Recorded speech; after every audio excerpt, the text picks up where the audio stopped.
Me alegro mucho de que podamos seguir con nuestra exposición de la palabra de Dios. Estamos en la segunda epístola de Pedro, en el segundo capítulo, y hoy nos tocan los versículos 10 al 16. Segunda de Pedro, capítulo 10, capítulo 2, versículos 10 a 16. Y el título de este mensaje es Los falsos maestros, sus características.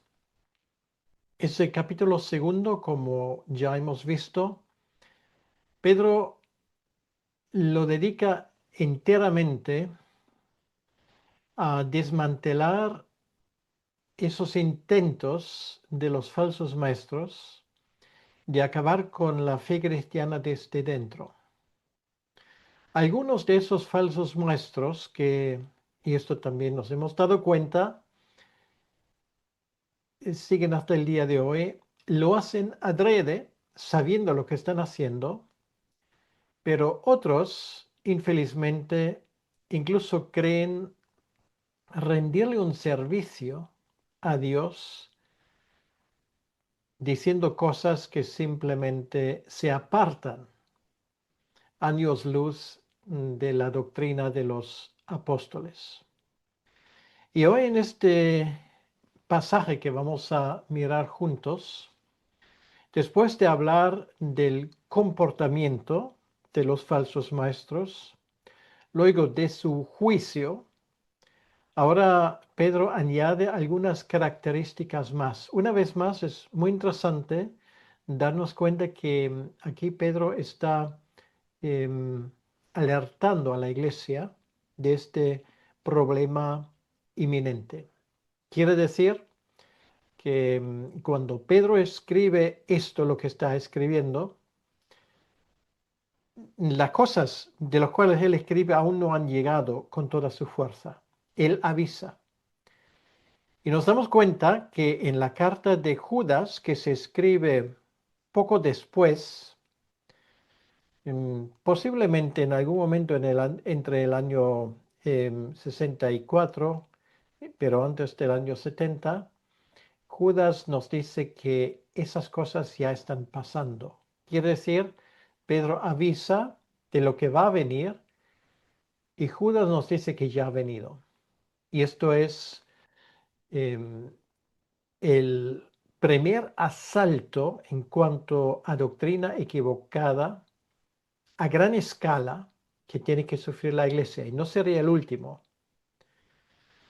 Y es particularmente interesante este pasaje o este tipo de enseñanza porque nosotros al inicio del siglo XXI, o mejor dicho, bien entrado ya en el siglo XXI, seguimos viviendo en un tiempo donde hay todo tipo de barbaridades que se enseña en la iglesia del Señor y infelizmente, si esto de por sí ya fuera un desastre, el desastre aún mayor es que hay siempre una audiencia para estos falsos maestros. Lo podría decir de una forma más cruda.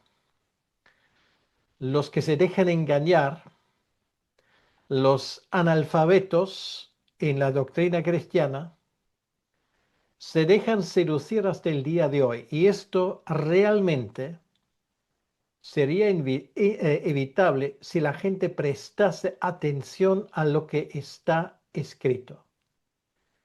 Algunas de esas cosas vamos a ver. De hecho, yo tengo aquí 8 puntos que caracterizan a esos falsos maestros y nos vamos a dar cuenta que esos 8 puntos son clavados a lo que hoy podemos observar en nuestro alrededor.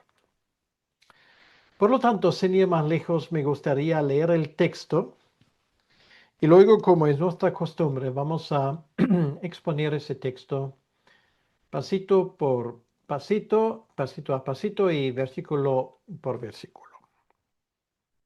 Dice así la palabra de Dios, y mayormente aquellos que siguiendo la carne andan en concupiscencia, inmundicia y desprecian el señorío. Eso es una parte bisagra. Habla de juicio, pero ya pone algunas características de las cuales vamos a hablar.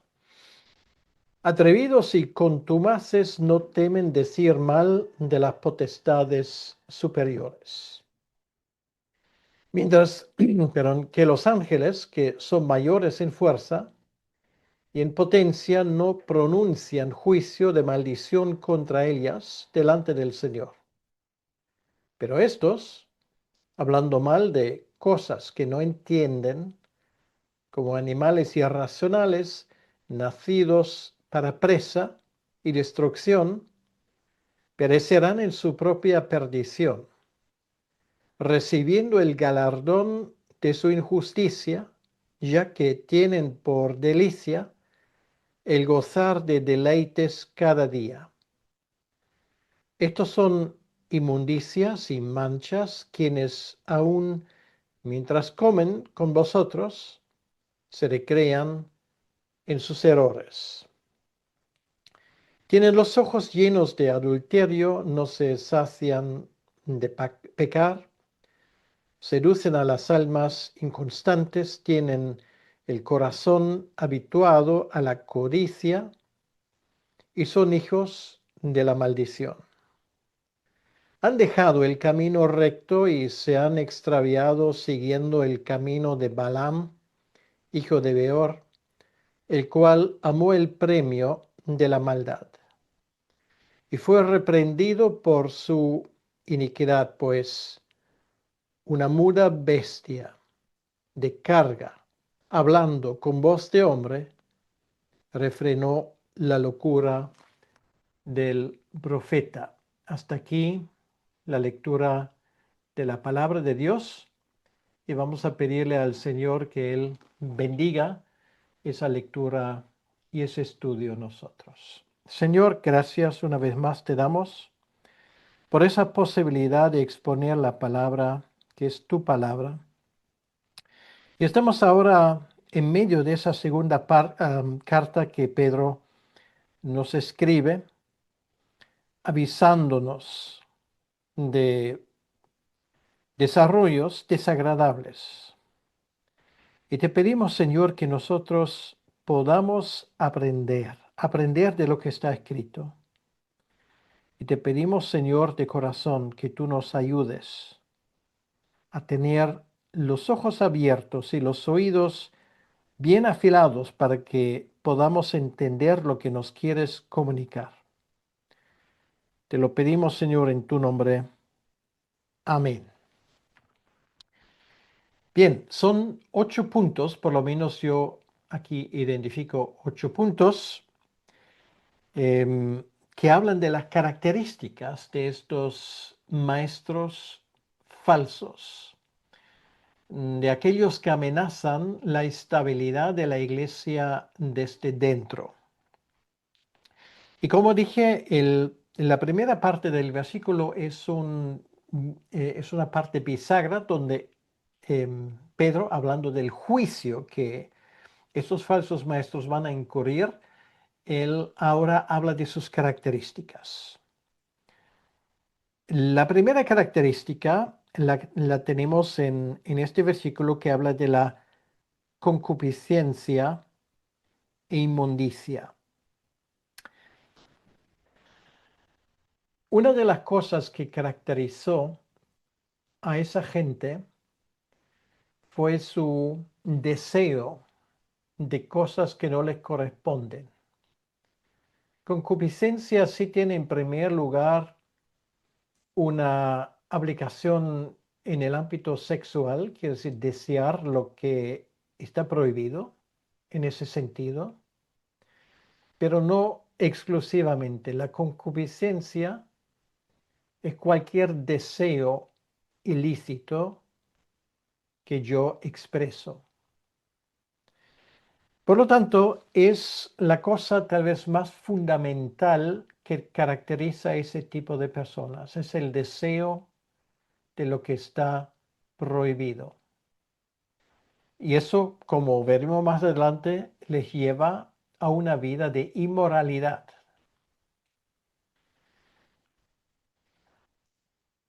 Infelizmente nos vamos a dar cuenta en ese pasaje que es cierto lo que alguno ha dicho observando las cosas que están pasando en la iglesia del Señor, es que hay tres peligros básicos para aquel que tiene un lugar de responsabilidad en la iglesia, pero por ende también para cualquier cristiano. En primer lugar es el peligro sexual.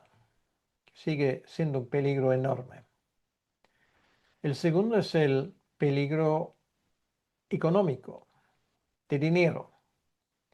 Y el tercero es el peligro del afán del poder. Lo que vemos aquí, cada uno de esos 8 puntos encaja en una de esas tres categorías. Por lo tanto, vamos a tener que hacer hoy, siguiendo los pasos de Pedro, un análisis bastante desagradable. Es algo como tomar una medicina que es amarga, pero que de cierta manera nos debería hacer inmunes, como mínimo menos susceptibles a ese tipo de peligros. Por lo tanto, veamos lo que está escrito y también lo que no está escrito. Lo primero, la concupiscencia inmundicia. Esa concupiscencia de desear algo, sobre todo y cuando se une con el ministerio, es muy explosivo. No voy a poner ejemplo porque los ejemplos abundan. Los tenemos de cerca y de lejos. Lo tenemos de nombres bien conocidos y los tenemos también de nombres menos conocidos. Y muchos de esos casos ni siquiera han salido a la palestra, han salido al público. Voy a decirlo de otra manera. En ese ámbito sexual no hay pecado que no exista también en la iglesia del Señor. Y esto es una constatación triste, pero es cierto. Siempre existe este peligro y siempre habrá gente que está aprovechándose de su autoridad para incurrir en pecados y cosas que no solamente destruyen a su propio ministerio, sino también destruyen otras vidas y hacen un daño tremendo a la iglesia del Señor. Ahórrenme, por favor, de nombrar ejemplos, porque las hay como arena en el mar. Estoy exagerando un poco, pero las hay mucho, demasiado. Entonces, una de esas cosas es que ese tipo de falsos profetas, de falsos maestros, Pedro avisa que en ese ámbito sexual, particularmente, no guardan los límites que hay que guardar. Se están pasando y están aprovechando la confianza en una iglesia para dar riendas sueltas a sus deseos pecaminosas. Dice, andan en concupiscencia, quiere decir andan, lo cual quiere decir que ellos viven en esto. Esto forma parte de su estilo de vida. Y a esto se une un segundo punto, y es el siguiente que Pedro aquí menciona. Ellos desprecian el señorío, son atrevidos y contumaces. Esto habla, y esto es el segundo punto, de su arrogancia.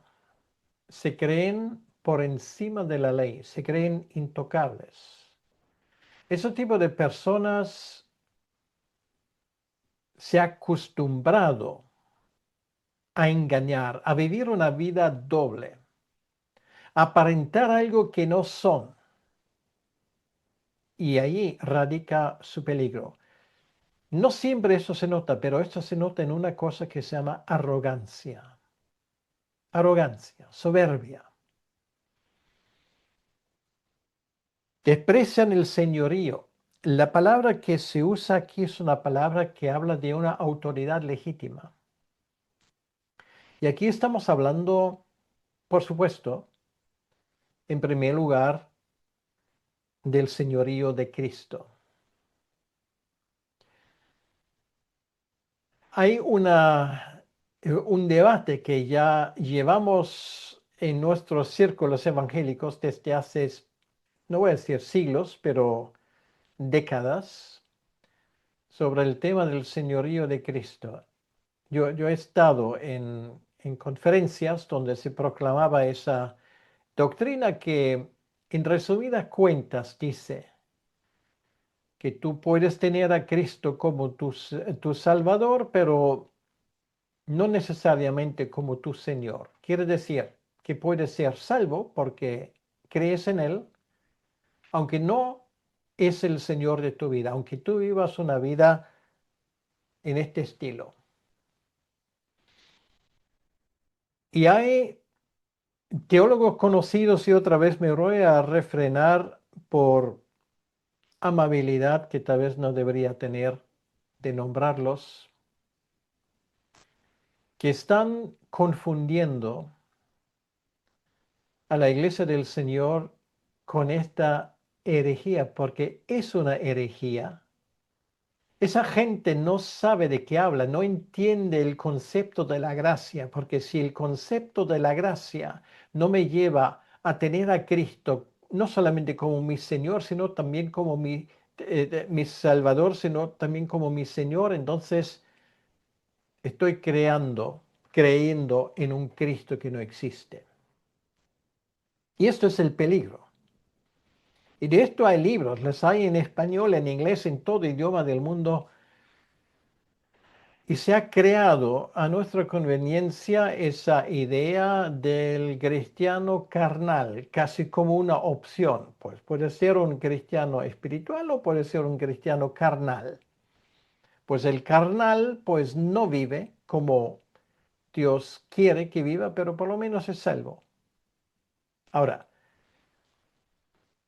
te puedo asegurar, y tú mismo puedes comprobar, puedes leer el Nuevo Testamento a ver si ese tipo de doctrina aparece. Pedro, Juan, Judas, el apóstol Pablo, Jacobo o Santiago, o sea, todo y cada uno de los escritores del Nuevo Testamento en cuanto a hablan de doctrina, no saben de esto. O sea, una persona que vive de esa manera, aunque diga que yo creo en Cristo, es una persona que anda por un camino equivocado. Pero ellos en su arrogancia creen que esto es posible. Por eso digo que esto es lo que se dice aquí, se resume en la palabra arrogancia. Desprecian el señorío, perdón. Son atrevidos y contumaces. O sea, solamente con pretender algo así, uno se asombra. ¿Con qué derecho se enseña esa fatal doctrina que puedes tener a Cristo como tu Salvador, pero no como tu Señor?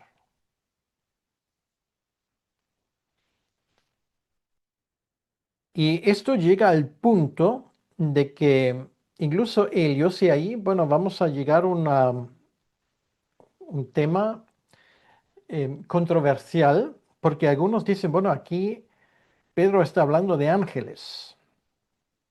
En ese final del versículo 10. Dice, atrevidos y contumaces no temen decir mal de las potestades superiores. Aquí estamos hablando de ángeles realmente, en ese versículo. Estoy hablando de este versículo. Y creo que no, porque aquí la palabra que se usa, que es la palabra doxa, Es una palabra que se refiere en primer lugar, cuando habla de autoridad, no a ángeles, sino autoridad legítima, por ejemplo, en una iglesia o, por ejemplo, en el ámbito civil, quiere decir las autoridades gubernamentales. Pero aquí particularmente estamos hablando de la iglesia. Y la palabra doxa, en la traducción griega del Antiguo Testamento, en varias ocasiones se usa en cuanto a autoridad legítima dentro del pueblo de Israel. O sea, está hablando de sus líderes espirituales o también sus líderes, em, digamos, administrativos. Entonces, esa gente son tan atrevidos y contumaces que no respetan. Y aquí, me imagino, en primer lugar, Pedro está hablando de que están hablando en contra de la autoridad establecida en una iglesia. ¿Por qué? Porque muy probablemente de parte de esa autoridad les viene oposición. Y por lo tanto, a ellos no les gusta eso. Y hablan mal de la autoridad legítima. Y ahora el ejemplo que Pedro pone es el ejemplo de los seres mayores creados, aparte de los seres humanos, que son los ángeles. Y dice, mientras que los ángeles, que son mayores en fuerza y potencia, indudablemente, a nosotros, no pronuncian juicio de maldición contra Elías delante del Señor. Quiere decir que los ángeles observan, pero los ángeles no critican, por ejemplo, a un liderazgo legítimo de una iglesia, a menos que haya razón para hacerlo. Y incluso en este caso los ángeles no hacen eso, luego nos toca a nosotros. Pero aquí no estamos hablando en ese contexto de una iglesia que ande mal en cuanto a su liderazgo. Estamos hablando de la quinta columna, de aquellos que se han introducido clandestinamente en la iglesia para hacer daño.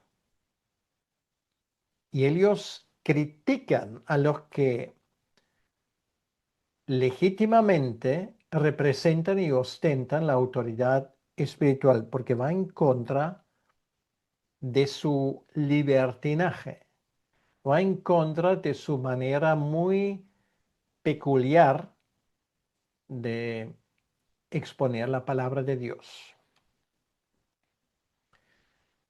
La tercera cosa, después de la concupiscencia, la arrogancia, es la ignorancia de esa gente, en el versículo 12. Pero estos hablando mal de cosas que no entienden. Todos conocemos ese dicho que dice, si te hubieses callado, te hubiesen tomado por filósofo.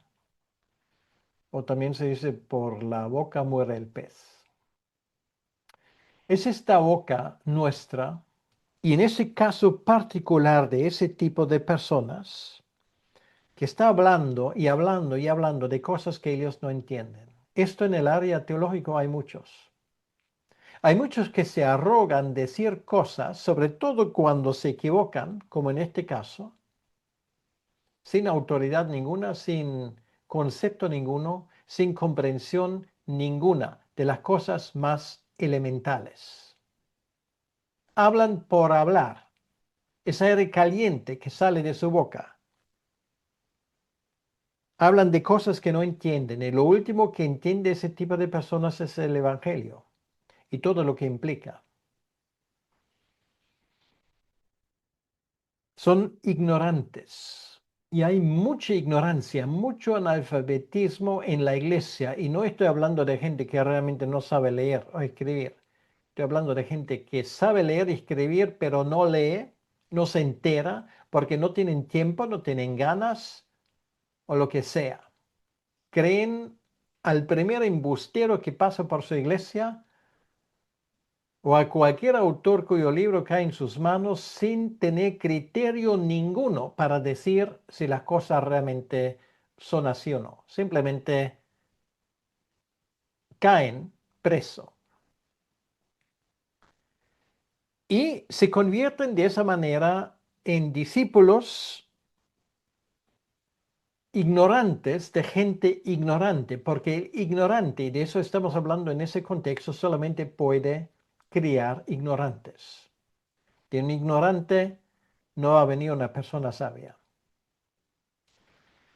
Son ignorantes, y aquí dicen como animales irracionales, y esto es el cuarto punto, es su irracionalidad. No solamente carecen del conocimiento más básico, sino que es mucho peor, luego son irracionales. Quiere decir que incluso las pocas cosas que saben y que han entendido no son capaces de ponerlo en una línea coherente. La irracionalidad se hace un mundo a, a su gusto. Y esto es algo muy característico de nuestro tiempo. Nosotros no necesitamos hechos, no necesitamos hechos históricos, científicos, bíblicos, porque yo digo que las cosas son así y así tienen que ser. Y esto es particularmente cierto en un mundo donde la ideología prima sobre la ciencia. Eso se llama irracionalidad. Incluso hay gente que van por ese camino irracional sabiendo perfectamente que las cosas que enseñan y dicen no se ajustan a la verdad, pero su salario depende de ello. Animales irracionales. Un animal irracional es un animal que no se da cuenta de lo que está pasando. Y esto es la razón por qué ese animal cae en una trampa una y otra vez. Y esto es exactamente lo que dice Pedro. Nacidos para presa y destrucción perecerán en su propia perdición. Porque no son capaces de sumar dos y dos en el ámbito espiritual. No se dan cuenta. Simplemente han perdido la capacidad de pensar por sí mismo y pensar por sí mismo bajo la guía del Espíritu Santo.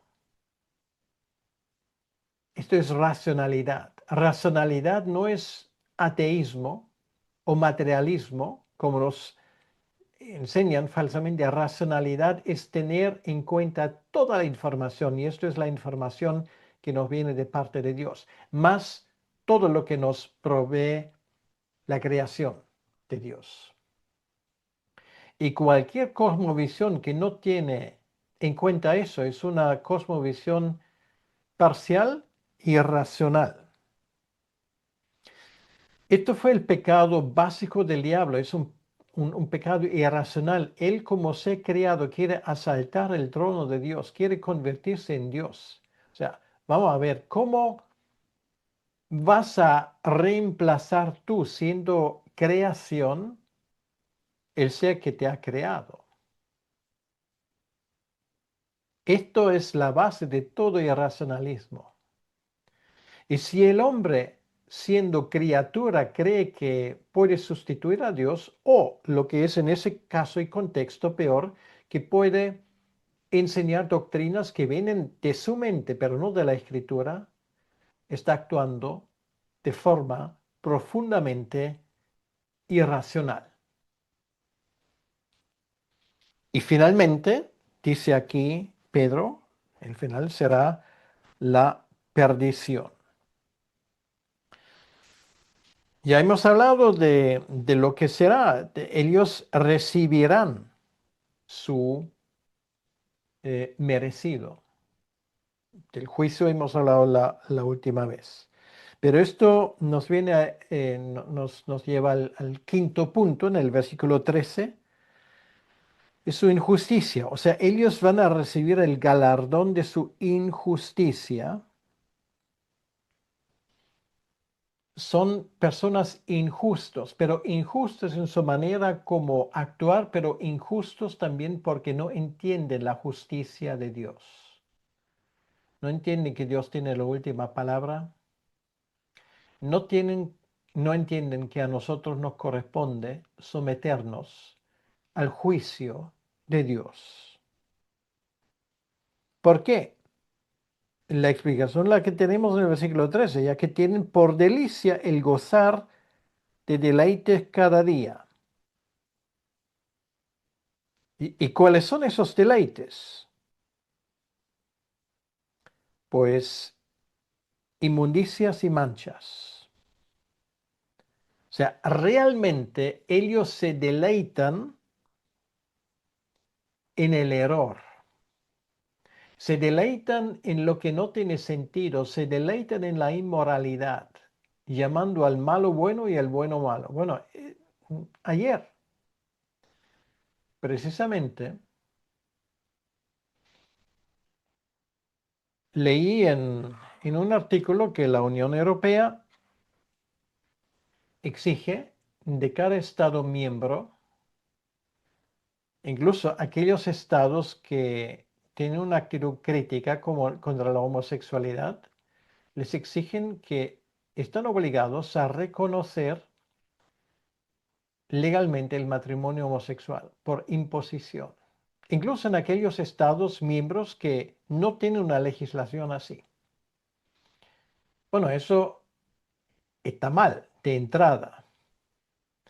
Pero lo que es peor, yo he leído en algún comentario que yo tengo muchos amigos, entre comillas, en Facebook que desde luego no compartan mis opiniones. Bueno, si me quieren seguir y ser mi amigo, pues yo no tengo ningún problema, pero eso me permite también leer lo que ellos escriben. Pues uno, conocido homosexual, supuestamente evangélico, dice, ya ha sido tiempo, gracias a Dios. Y otros le ponen el comentario, sí, porque lo importante es el amor. Bueno, lo que ya hemos dicho muchas veces. No el juzgar, sino el amarse. Da igual si es otro hombre, sino tu hombre, otra mujer, sino tu mujer. O si al final te vas a casar con tu perro o con tu cactus. Lo importante es que haya amor. Ahora, ¿qué tiene que ver con esto? Estos son inmundicias, manchas. Y sin embargo, ese tipo de personas, algunos por lo menos tienen el valor de decirlo abiertamente, que eso les honra. Pero algunos piensan lo mismo, pero no abren el pico, pero sí, en el fondo creen lo mismo y lo notas en su manera como actúan o lo que no dicen en sus sermones y predicaciones. Estos personajes, algunos de ellos supuestamente maestros en la iglesia del Señor,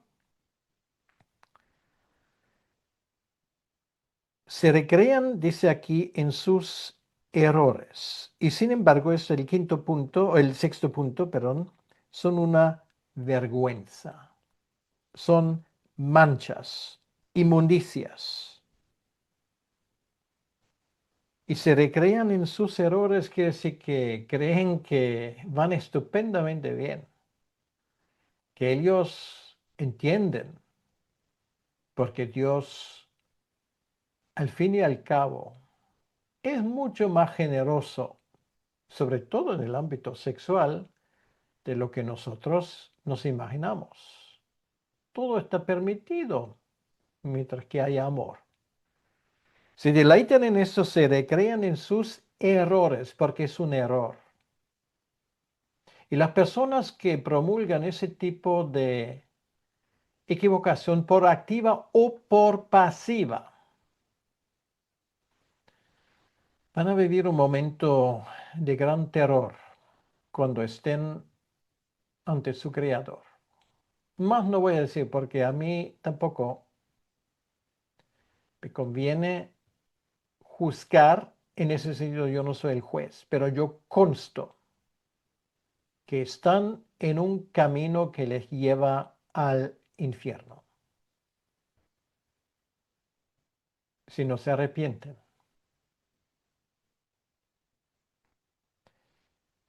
Esto nos lleva al punto número 7.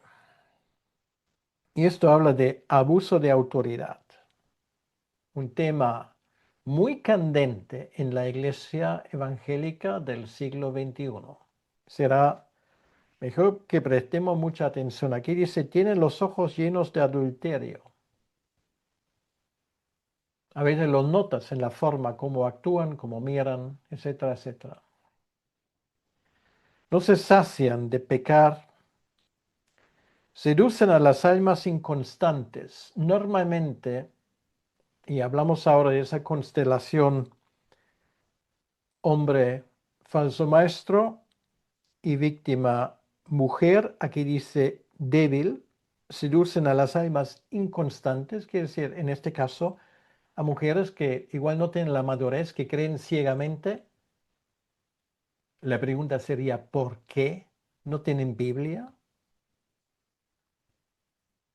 Para cada pastor, maestro, evangelista, abusador, tiene que haber una mujer que se deja abusar, a menos que la obliguen, que normalmente no es el caso. ¿Y por qué se dejan abusar? Porque no tienen criterio.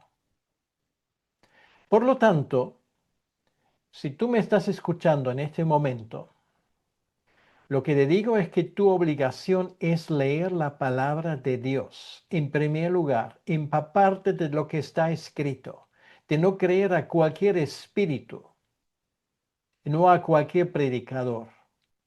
Y sobre todo cuando te das cuenta que este predicador, que este pastor, que este maestro, que este profeta, o llámase como se llame, te está seduciendo por caminos por donde tú no deberías andar y lo sabes perfectamente en el fondo de tu corazón. Aquí se habla de almas inconstantes, entonces busca la constancia. Si hace falta, vende tu casa para poder comprar libros que te instruyen y para eso te aseguro no tienes que vender tu casa.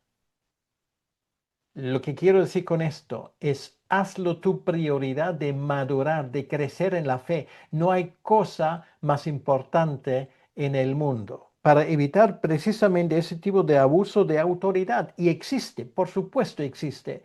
Y lo triste es que en muchas iglesias eso se intenta tapar. No se debe de tapar.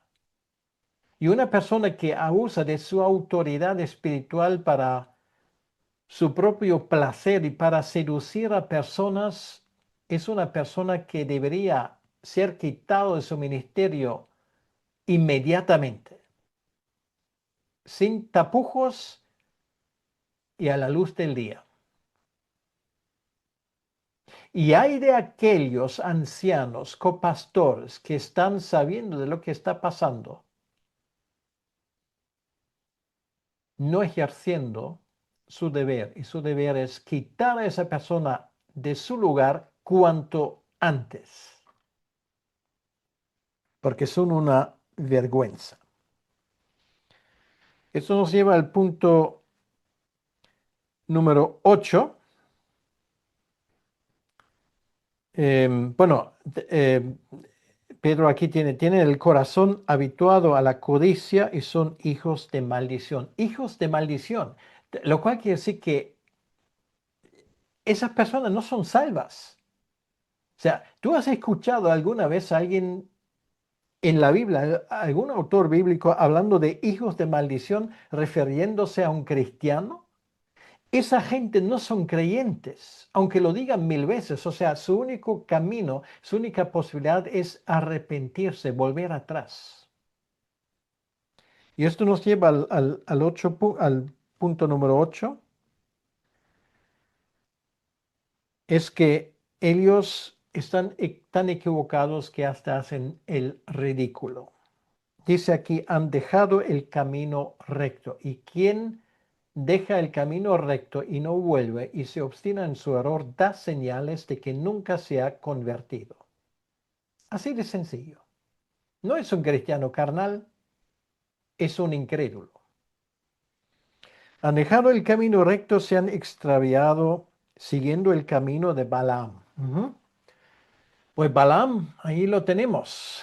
Balaam no era un creyente carnal. Balaam era un falso profeta. Cierto que Dios no se lo permitió maldecir al pueblo de Dios. Y por lo tanto, tenía que decir lo que Dios le mandó. Pero luego nos damos cuenta que él personalmente no estaba muy feliz con ese desarrollo de las cosas y sedujo al pueblo en Baal Peor, lo cual resultó en una auténtica catástrofe para el pueblo de Israel. El juicio de Dios, también sobre Balaam, el cual amó el premio de la maldad. El premio de la maldad, ¿cuál era? Bueno, en primer lugar era un profeta de alquiler. Era el salario que le pagaban, que para él era lo más importante. El oro o la plata cantando y sonando en el saquito que le entregaban. Y para eso estaba dispuesto a decir lo que hacía falta. Dios no se le permitió, pero luego nos damos cuenta que finalmente consiguió seducir a los israelitas. Él amó el premio de la maldad y esa maldad le llevó al infierno, a Balaam. Es un ejemplo terrible que tenemos citado varias veces en el Nuevo Testamento. Fue reprendido, dice el versículo 16, por su iniquidad, por un animal de carga. O sea, hace el ridículo. Pues una muda bestia de carga, hablando con voz de hombre, refrenó la locura del profeta. La locura del profeta. Esto es el mejor resumen de lo que acabamos de hablar. Locura de profeta, locura de pastor, locura de evangelista, locura de autoproclamados apóstoles, locura de falsos maestros. Siento, hoy no te he podido dar algo que te caliente el corazón, pero esto es lo que hay, la porción de la escritura que nos toca hoy. Ahora, ¿qué vas a hacer ahora? Pues lo que yo te recomiendo es que esto lo vas a releer, reestudiar, aplícalo a tu vida, mantén los ojos abiertos, mira alrededor, no seas hipercrítico, pero no cierras tus ojos ante la realidad de las cosas. Y sobre todo, no te dejes embaucar, no te dejes engañar por nadie. Y ahora, no sé, yo nunca sé a qué mano me va o va a caer o quién va a escuchar a estos videos porque son accesibles de forma pública. Pero tengo que decirlo, si por si acaso me escucha alguien que se ha visto en el espejo y Dios te está hablando en ese momento, es buena señal, porque es señal que todavía el Espíritu Santo está trabajando en ti. Mis palabras para ti, arrepiéntate. Arrepiéntate pidiendo primero perdón a Dios y luego pidiendo perdón a los que has dañado. Y donde has causado daño, restitúyelo y añade. Esto mostrará la autenticidad de tu arrepentimiento. Y si no lo haces, te vas a ir al infierno. Así de claro, así de sencillo. Son palabras serias y todavía Pedro no ha llegado a su final. Yo mediante la semana que viene vamos a seguir, vamos a pedir al Señor que Él nos bendiga. Señor, gracias te damos por esta palabra y pedimos, Señor, que tú nos ayudes, en primer lugar, en no caer en las trampas, los lazos de Satanás. En segundo lugar, mantenernos a tu palabra. Señor, danos humildad y donde hay pecado y mal comportamiento en nuestras vidas, te pedimos, Señor, que tú mismo nos corrijas y que podamos arrepentirnos donde es necesario nuestro arrepentimiento. Te lo pedimos, Señor, en tu nombre y para tu honra y tu gloria. Amén. Que Dios te bendiga.